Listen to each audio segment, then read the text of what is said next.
आइए बच्चों, आज हम चैप्टर 6 स्टार्ट करते हैं, जिसमें है त्रिभुज, जिसे इंग्लिश में ट्रायंगल के नाम से भी जाना जाता है। इससे रिलेटेड क्वेश्चन सॉल्व करने से पहले बच्चों हम कुछ इम्पॉर्टेंट बातें जान लेते हैं, जिससे हमें क्वेश्चन सॉल्व करने में आसानी होगी। फर्स्ट नंबर है, दो आकृतियाँ जिनके आकार समान हों परंतु समान आमाप होना आवश्यक नहीं, समरूप आकृति कहलाती है। ऐसी दो आकृतियाँ जिनका आकार देखने में समान लगे तथा उनकी आमाप यानी कि उनकी माप, जिसको लंबाई चौड़ाई से मापा जाता है, वो भी बराबर हो, ये आवश्यक नहीं होता है। जैसे कि मान लीजिए ये दो त्रिभुज दिए गए हैं,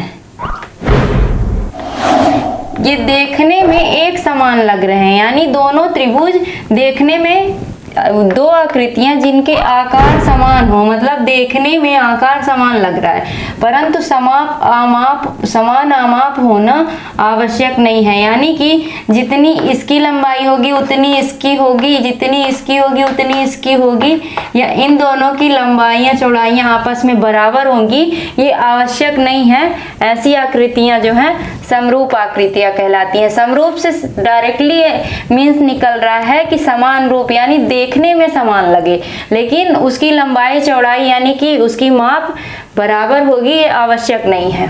सेकंड नंबर देख लेते हैं, इसमें है सभी सर्वांगसम आकृतियां समरूप आकृतियां होती हैं, लेकिन यह आवश्यक नहीं है कि समरूप आकृतियां सर्वांगसम भी हों।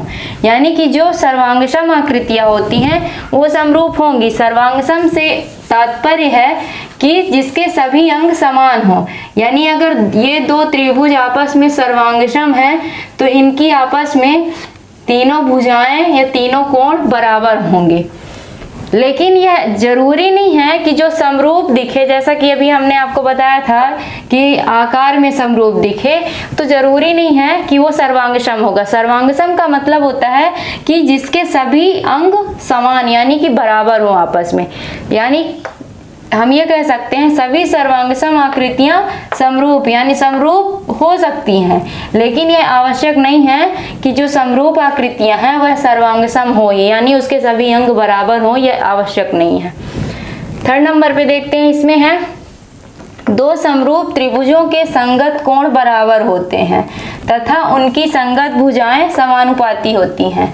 माना कि ये दो समरूप त्रिभुज हैं, यानी दो समान रूप से दिखने वाले त्रिभुज हैं, इनके जो है संगत कोण, सामने वाले कोण आपस में बराबर होते हैं। इसका संगत कोण आपस में बराबर है होगा और इसका संगत कोण आपस में बराबर होगा। इसी तरह उसके संगत भुजाएं, जो आमने सामने की ये जो भुजाएं होती हैं, इसकी इससे ले लीजिए, इसकी इससे, ये संगत भुजाएं इनकी जो होती हैं वो आपस में समानुपाती यानी कि समान अनुपात में, समान रेशियो में एक दूसरे को डिवाइड करती हैं।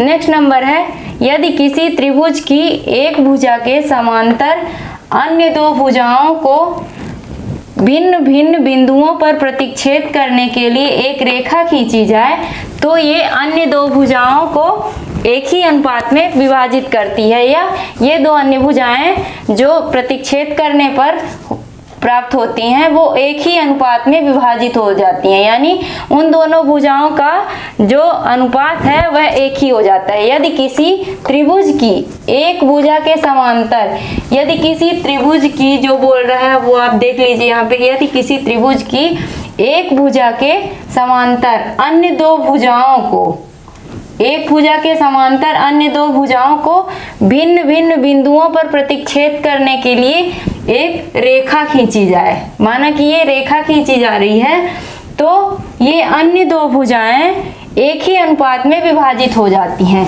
ये जो दोनों अन्य भुजाएं हैं, ये दोनों, इन दोनों का रेशियो आपस में बराबर होगा। यानी एक भुजा के समांतर अगर कोई रेखा खींची जाए तो उससे जो भिन्न भिन्न भुजाएं हमें मिलती हैं वो दोनों एक ही बिंदु पर यानी एक ही अनुपात में विभाजित होती हैं। इन दोनों का रेशियो जो है आपस में बराबर होगा, यानी कि इन दोनों की लंबाई चौड़ाई जो होगी आपस में बराबर होगी।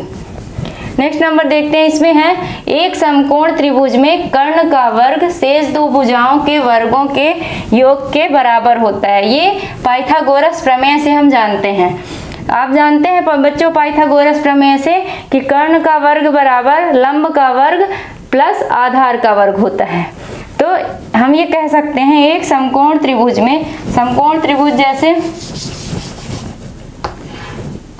ये समकोण त्रिभुज हो गया, एक समकोण त्रिभुज में ये समकोण त्रिभुज हो गया ए बी सी। हम ये जानते हैं पाइथागोरस प्रमेय से कि एक समकोण त्रिभुज में कर्ण का वर्ग, ये कर्ण हो गया, सबसे बड़ी भुजा कर्ण होती है, और ये लंब हो गया और ये बेस यानी कि आधार हो गया। कर्ण का वर्ग जो है लंब का वर्ग प्लस आधार के वर्ग के बराबर होता है। ये जो भुजा है ये सबसे बड़ी भुजा होती है, इसकी भुजा के बराबर इन दोनों भुजाओं के वर्गों का योग होता है। नेक्स्ट नंबर है, यदि किसी समकोण त्रिभुज में समकोण वाले शीर्ष से कर्ण पर लंब डाला जाए, ये तो समकोण त्रिभुज है, आप लोग देख रहे हैं। अगर किसी समकोण त्रिभुज में कर्ण पर यानी समकोण त्रिभुज वाले शीर्ष से, यहाँ पे समकोण त्रिभुज होता है, इसके शीर्ष से कर्ण पर लंब डाला जाए तो इस लंब के दोनों ओर बने त्रिभुज, इस लंब के दोनों ओर बने त्रिभुज संपूर्ण त्रिभुज के समरूप होते हैं तथा परस्पर भी समरूप होते हैं। यानी ये जो दोनों त्रिभुज बने, ये त्रिभुज बना है ये इस बड़े त्रिभुज के समान होता है, और ये जो दोनों त्रिभुज बने हैं इस बड़े त्रिभुज के भी समान होते हैं और आपस में भी समान होते हैं, यानी समान रूप से दिखाई देते हैं।